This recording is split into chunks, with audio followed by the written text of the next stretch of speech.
Aerogel.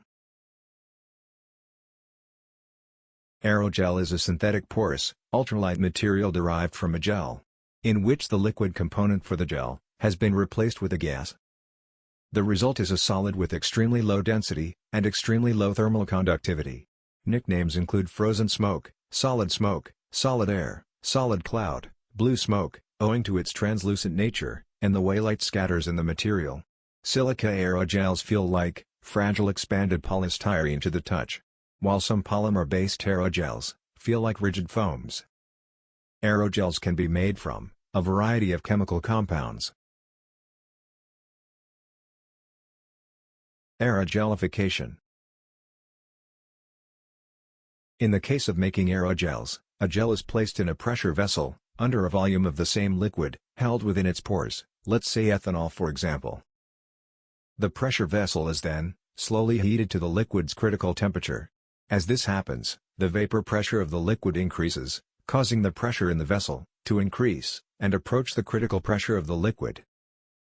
The critical point is then surpassed, gently transforming the liquid in the gel into a supercritical fluid.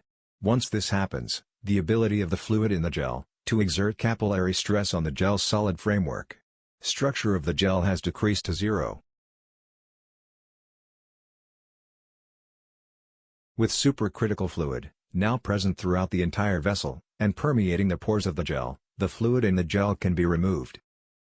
This is done by partially depressurizing the vessel, but not so much as to cause the pressure in the vessel to drop below the critical pressure. The temperature of the vessel must also remain above the critical temperature during this step.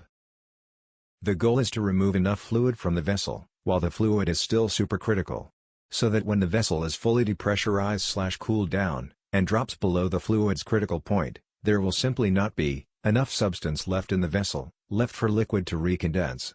This might require several cycles of heating, followed by depressurization. Once enough fluid has been removed from the vessel is slowly depressurized and cooled back to ambient conditions.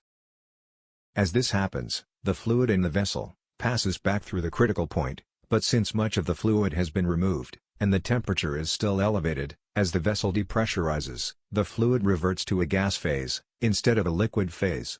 What was liquid in the gel has been converted into a gas, without capillary stress ever arising, and an aerogel is left behind.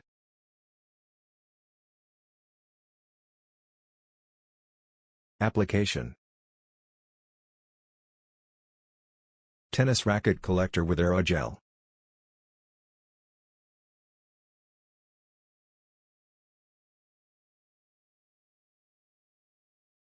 Comets trapped in aerogel.